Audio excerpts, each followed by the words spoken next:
Children, from today we are going to see a different part, that is Swaraj and the movement of tribals in India. कि महात्मा गांधी का जो स्वराज का message था उस पे tribal community ने किस तरीके से रिएक्ट किया, इसको हम देखेंगे। तो बच्चों, बुक में आपको ये पूरा एक रनिंग पैराग्राफ में मिलेगा ये पार्ट, लेकिन यहाँ पे मैंने इसको हेडिंग के साथ में थोड़ा सा चेंज किया है कि ताकि इसके कंटेंट को आप ठीक तरीके से कनेक्ट कर पाएँ। तो देखिए, इसकी हेडिंग मैंने आपको क्या बताई कि Swaraj and the tribal movement, कि महात्मा गांधी का जो स्वराज का मैसेज था उस पर ट्राइबल कम्युनिटीज़ ने किस तरीके से रिएक्ट किया। तो देखिए, ध्यान दीजिए, यहाँ पे आपको बताया जा रहा है, ये पूरा कंटेंट सेम है जैसा कि बुक में है, बस थोड़ा सा मैंने उसकी स्ट्रक्चरिंग चेंज की है। ध्यान दीजिएगा, यहाँ पे आपको बताया जा रहा है कि tribal peasants interpreted the message of Mahatma Gandhi and the idea of Swaraj in yet another way. तो आपने देखा कि स्वराज को लेकर के हर किसी की अपनी अपनी सोच थी।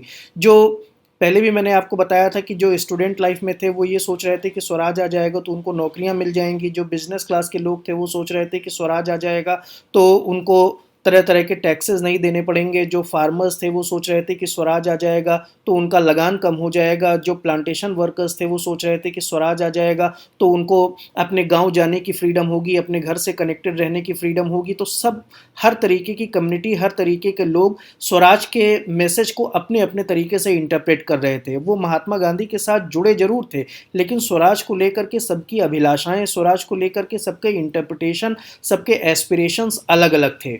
तो जो ट्राइबल कम्युनिटी थी उन्होंने भी स्वराज को अपने हिसाब से इंटरप्रेट किया।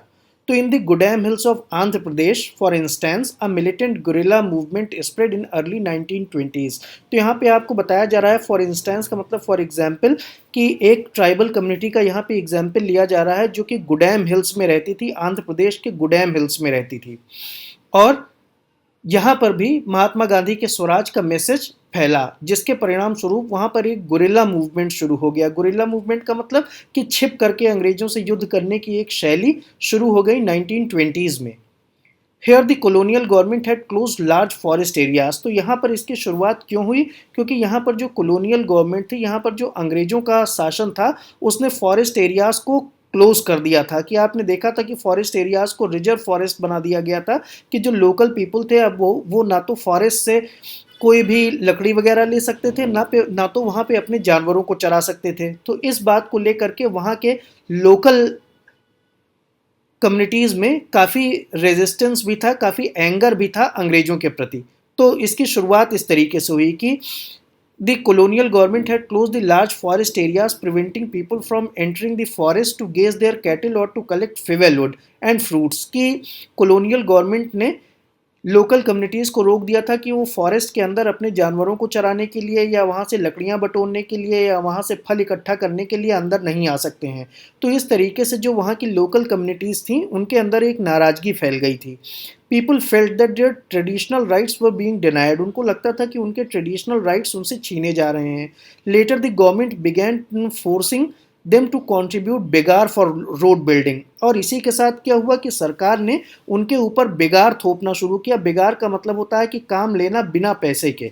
तो इस तरीके से सरकार ने उनको बिगार में लगाना शुरू किया कि उनको पैसा नहीं मिलेगा लेकिन उनको रोड बिल्डिंग में मदद करनी है। तो इन सब बातों से जो गुडैम हिल्स की जो ट्राइबल कम्युनिटीज़ थी वो नाराज़ हो गई और उन्होंने रिएक्ट करना शुरू किया। अब उन्होंने कैसे रिएक्ट किया इसको हम नेक्स्ट स्लाइड में देखेंगे। अभी पिछली स्लाइड में देखा कि वहाँ पर ज़बरदस्ती के टैक्सेस लाद दिए गए और लोगों से बेगार लिया जाने लगा। लोगों को बिना मजदूरी दिए उनको रोड कंस्ट्रक्शन के कामों में लगाया जाने लगा। तो at this time a person came to lead them who was an interesting figure. तो इसी समय वहाँ की पॉलिटिक्स में एक लोकल फिगर उभर करके आया जो कि एक बहुत इंटरेस्टिंग फिगर था। ये कौन था? एल्यूरी सीताराम राजू। तो ये एल्यूरी सीताराम राजू जो आंध्र प्रदेश के गुडैम हिल की जो ट्राइबल कम्युनिटीज़ थी उनका लीडर था, एल्यूरी सीताराम राजू। और ये एक बड़ा इंटरेस्टिंग फिगर था। तो ये जो पर्सन था Alluri Sitarama Raju claimed that he had a variety of special powers. तो वो क्लेम करता था कि उसके अंदर कुछ स्पेशल पावर्स या दिव्य शक्तियां हैं। He could make correct astrological predictions, कि वो भविष्य के बारे में प्रेडिक्शन कर सकता है। हील पीपल, लोगों के जख्मों को भर सकता है। And he could survive even bullet shots, और इवन कि वो गोलियों से भी बच सकता है। तो उस जमाने में अंधविश्वास काफ़ी होता था और लोग इससे कैप्टिवेट हो गए। एल्यूरी सीताराम राजू से और इसकी बातों में आ गए। The rebels proclaim that he was an incarnation of God, तो वहाँ की जो कम्युनिटी थी वो उसको भगवान का दर्जा देने लगी, उसको ईश्वर का अवतार मानने लगी। तो Raju talked of the greatness of Mahatma Gandhi, तो राजू जो है वो महात्मा गांधी का सपोर्टर था और महात्मा गांधी के बारे में अच्छी अच्छी बातें करता था। Said he was inspired by non cooperation movement, वो ये भी कहता था कि वो महात्मा गांधी के नॉन कोऑपरेशन मूवमेंट से इंस्पायर्ड है। And persuaded people to wear khadi, लोगों से ये भी कहता था कि वो खादी पहने और ड्रिंकिंग वगैरह छोड़ दें। But at the same time he asserted that India could be liberated only by the use of force and not non violence, लेकिन साथ ही साथ वो ये भी कहता था कि इंडिया को आज़ाद जो है ताकत के बदौलत ही करवाया जा सकता है, महात्मा गांधी के नॉन वायलेंस से इंडिया आज़ाद नहीं होगी। तो इसी के अंडर में जो गुडेम रेबल्स थे उन्होंने पुलिस स्टेशन पे अटैक किया, ब्रिटिश ऑफिशियल्स को मार डाला और गुरिल्ला वारफेयर यानी कि गुरिल्ला युद्ध पद्धति जारी रखी स्वराज पाने के लिए। लेकिन बाद में राजू को पकड़ लिया गया और उसको फांसी चढ़ा दी गई 1924 में, और इस तरीके से ओवर द टाइम वो एक फोक हीरो बन गया, ओवर द टाइम वो एक लोकल हीरो बन गया, उसके बारे में कहानी किस्से गीत चर्चित होने लगे। तो इस तरीके से आपने एल्यूरी सीताराम राजू और गुडेम हिल्स में होने वाला जो मूवमेंट था उसको देखा। तो इसको आप गुडेम हिल्स और एल्यूरी सीताराम राजू के मूवमेंट के तौर पे भी इसको समझ सकते हैं। तो इस हेडिंग को आप कई बार पढ़ लीजिएगा और इस एक्सप्लेनेशन को कई बार सुन लीजिएगा बच्चों। So next we are going to start with swaraj in the plantations. तो बच्चों आप जानते हैं कि प्लांटेशन इस तरीके की खेती होती है कि जिसमें एक ही फसल काफ़ी बड़े इलाके में उगाई जाती है। तो जो प्लांटेशन वर्कर्स में काम करने वाले थे उनका भी एक अपना नज़रिया था, उनका भी एक अपना दृष्टिकोण था, उनका भी एक अपना एस्पिरेशन था स्वराज को लेकर के, उनका भी स्वराज को लेकर के कुछ मानना था। अब ये प्लांटेशन वर्कर्स, इनके नज़रिए से स्वराज क्या था, तो ये क्या समझते थे कि for plantation workers in Assam freedom meant the right to move freely and it meant retaining a link with the village from which they had come. तो ये जो प्लांटेशन वर्कर्स थे इनके लिए स्वराज का मतलब था कि जब स्वराज आ जाएगा तो इनका मूवमेंट फ्री हो जाएगा, क्योंकि इनको बंद करके रखा जाता था, इनको अपने जो इलाके होते थे वहाँ से बाहर नहीं निकलने दिया जाता था। तो ये मान करके चलते थे कि जब फ्रीडम आ जाएगी या जब स्वराज आ जाएगा तो वो फ्रीली मूव कर सकेंगे, उन इलाकों में जहाँ पर वो बंद थे वो वहाँ से वो फ्रीली मूव कर सकेंगे और वो अपना एक लिंक रिटेन कर पाएंगे, अपने कनेक्शंस को बचाए रख पाएंगे उन विलेजेस के साथ जहाँ से वो आते थे, मतलब कि उनको अपने गाँव अपने घरों को लौटने की आज़ादी होगी। फिर आगे देखिए यहाँ पे क्या बताया जा रहा है कि under the inland immigration act of 1859, तो 1859 में एक कानून पास हुआ जिसको इनलैंड इमिग्रेशन एक्ट कहते थे, और ये एक्ट काफ़ी बेतुका एक्ट था। इसके अंतर्गत प्लांटेशन वर्कर्स को इस बात की इजाज़त नहीं होती थी कि वो जहाँ काम पर हैं वहाँ से छुट्टी लेकर के वो अपने घर जाएं, इस बात की उनको कतई इजाज़त नहीं मिलती थी। तो देखिए यहाँ पे क्या बताया जा रहा है कि under the inland immigration act of 1859 plantation workers were not permitted to leave the tea gardens, की जो प्लांटेशन वर्कर्स थे उनको टी गार्डन छोड़ने की इजाज़त नहीं थी without permission, and in fact they were rarely given such permission, और वास्तविकता ये थी कि उनको परमिशन कभी दी ही नहीं जाती थी, कि बिना परमिशन वो टी गार्डन्स नहीं छोड़ सकते हैं, लेकिन वास्तविकता ये थी कि परमिशन उनको मिलती ही नहीं थी। When they heard of the non-cooperation movement, thousands of workers defied the authorities.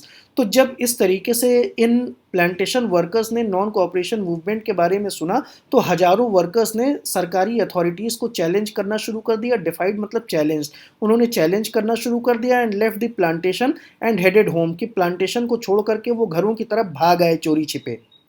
They believe that Gandhi Raj was coming, उनको लगता था कि अब महात्मा गांधी का राज आने वाला है, and every one would be given land in their own village, और हर किसी को अपने गाँव में ही नौकरियां और खेती के लिए ज़मीन मिल जाएगी। They however never reach their destination, लेकिन अनफॉर्चुनेटली वो भागे तो, लेकिन वो कभी अपने घर नहीं पहुंच पाए। Stranded on the way by a railway and steamer strike, they were caught by the police and brutally beaten up. तो रास्ते में ही वो जब थे तो फंस गए, क्योंकि रेलवे और स्टीमर जो मशीन से चलने वाली नावें होती हैं उनकी हड़ताल थी, तो उनको पुलिस ने रास्ते में ही पकड़ लिया और उनको पीट करके वापस प्लांटेशन में भेज दिया। तो ये जो प्लांटेशन वर्कर्स थे इनकी एक अपनी सोच थी स्वराज को लेकर के। तो इस तरीके से हम देख सकते हैं कि स्वराज को लेकर के हर किसी की अपनी अपनी अलग ऑफ द स्वराज पार्टी। तो क्या बताया जा रहा है कि in February 1922 Mahatma Gandhi decided to withdraw the non cooperation movement, कि महात्मा गांधी ने देखा कि नॉन कोऑपरेशन मूवमेंट जो है वो काफ़ी वायलेंट हो रहा है, तो उन्होंने 1922 में इसको विड्रॉ करने का फैसला किया।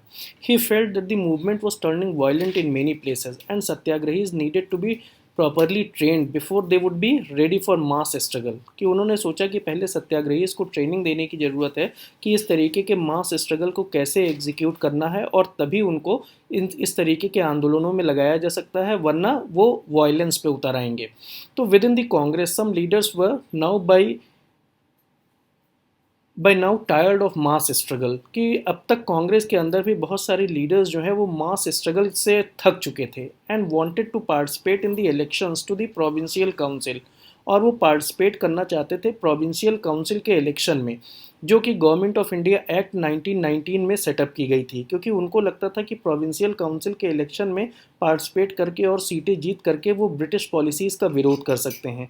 They felt that it was important to oppose British policies within the council and argue for reform and also demonstrate that these councils were not truly democratic। तो इस तरीके से वो काउंसिल का मेंबर बनने में इंटरेस्टेड थे, और इसी वजह से CR दास, चित्तरंजन दास जिनका नाम था, and Motilal Nehru formed Swaraj Party within Congress to argue for a return to council politics, की चित्तरंजन दास और मोतीलाल नेहरू ने मिल करके कांग्रेस के भीतर ही स्वराज पार्टी बना ली, और इन्होंने आर्गू करना शुरू किया, वकालत करनी शुरू की काउंसिल पॉलिटिक्स में वापस आने के लिए, कि जो इंपीरियल ब्रिटिश काउंसिल थी उसमें सीटें जीतने के लिए ये आर्गू करने लगे, क्योंकि इनको लगता था कि इसी के द्वारा अंग्रेज़ों का विरोध करना ज़्यादा उचित होगा, और इस तरीके से जो है स्वराज पार्टी बनी, क्योंकि ये महात्मा गांधी के आइडियोलॉजी से बहुत ज़्यादा संतुष्ट नहीं थे, तो उन्होंने एक अलग पार्टी बनाई जिसको स्वराज पार्टी। साइमन कमीशन, तो देखिए बच्चों यहाँ पे क्या बताया जा रहा है कि the new Tory government in Britain constituted a statutory commission under sir John Simon. तो यहाँ पे लिखा हुआ है कि जो नई टोरी गवर्नमेंट थी, तो ये टोरी गवर्नमेंट क्या है? टोरी गवर्नमेंट का मतलब कि जो कंजर्वेटिव पार्टी है ब्रिटेन की, उसकी सरकार। तो जो ब्रिटेन की कंजर्वेटिव पार्टी की सरकार थी, उसके आने पर एक स्टैट्यूटरी कमीशन बनाया गया अंडर सर जॉन साइमन, और इसको बनाने का मकसद क्या था कि set up in response to the nationalist movement the commission was to look into the functioning of the constitutional system in India and suggest changes, कि इसका मकसद था कि इंडिया में जो नेशनलिस्ट मूवमेंट हो रहे थे उसके अंतर्गत इस कमीशन का काम था कि वो सरकार के फंक्शनिंग को देखेगी और उसमें चेंजेस सजेस्ट करेगी। The problem was that the commission did not have a single Indian member. तो इस कमीशन को लेकर के प्रॉब्लम ये थी कि इसमें कोई भी इंडियन मेंबर नहीं था, और इसी वजह से इसका विरोध हुआ। बाकी डिटेल्स हम next slide. So when the Simon commission arrived in India in 1928 it was greeted with the slogan go back Simon, कि 1928 में जब साइमन कमीशन इंडिया आया तो इसका स्वागत गो बैक साइमन के नारों से किया गया। All parties including the Congress and Muslim league participated in demonstration. तो इसके खिलाफ सभी ने डेमोन्स्ट्रेशन किया, चाहे वो कांग्रेस पार्टी हो चाहे Muslim League. In an effort to win over them the Viceroy Lord Irwin announced in October 1929 a vague offer of dominion status for India in an unspecified future। तो अब जब लोगों का विरोध हो रहा था साइमन कमीशन के खिलाफ, तो लोगों को शांत करने के लिए उस जमाने में जो वायसराय थे जिनका नाम लॉर्ड इरविन था, इन्होंने एक बेवकूफ़ बनाने वाला एक ऐसे ही वेग ऑफर दे दिया कि हम इंडिया को डोमिनियन स्टेटस देने वाले हैं। डोमिनियन स्टेटस का मतलब आप मोटे शब्दों में समझिए कि स्वतंत्र राष्ट्र का दर्जा। तो इस तरीके से उन्होंने कहा कि एक अनस्पेसिफाइड पीरियड में इंडिया को डोमिनियन स्टेटस दे दी जाएगी। हालांकि ये डोमिनियन स्टेटस इंडिया को मिली 1947 में, जब दो डोमिनियंस क्रिएट हुई, dominion of India and dominion of Pakistan. तो ये डोमिनियन स्टेटस होती है जिसको स्वतंत्र राष्ट्र का दर्जा बोलते हैं। तो ये इसके लिए एक झूठा वायदा किया गया कि ये अनस्पेसिफाइड पीरियड में दे दिया जाएगा, जो कि बाद में डिनाई किया गया। और ये भी कहा गया कि एक राउंड टेबल कॉन्फ्रेंस ऑर्गेनाइज की जाएगी फ्यूचर कॉन्स्टिट्यूशन के लिए। लेकिन ये सब केवल बेवकूफ़ बनाने और आंदोलन को शांत करने के लिए था, कि ताकि साइमन कमीशन का विरोध इंडियंस न करें। In 1929, under the presidency of Jawaharlal Nehru, the Lahore Congress formalized the demand for पूर्ण स्वराज। और इसी तरीके से 1929 में जो लाहौर सम्मेलन हुआ उसमें पूर्ण स्वराज की मांग की गई जवाहरलाल नेहरू के अंडर में, जिसका मतलब था फुल इंडिपेंडेंस। और ये डिक्लेयर किया गया कि 26 जनवरी 1930 को हम इंडिपेंडेंस डे के तौर पे सेलिब्रेट करेंगे और देश को आज़ाद कराने के लिए प्लेज लेंगे। लेकिन इस सेलिब्रेशन ने ज़्यादा अट्रैक्ट नहीं किया लोगों को, क्योंकि लोग जान चुके थे कि इस तरीके से अपने घर में स्वतंत्रता दिवस मना लेने का कोई ख़ास मतलब नहीं था। तो लोग इसके चक्कर में ज़्यादा नहीं आए। और ये जो 26 जनवरी 1930 को जो स्वतंत्रता दिवस मनाया गया था, इसने ज़्यादा लोगों को अट्रैक्ट नहीं किया।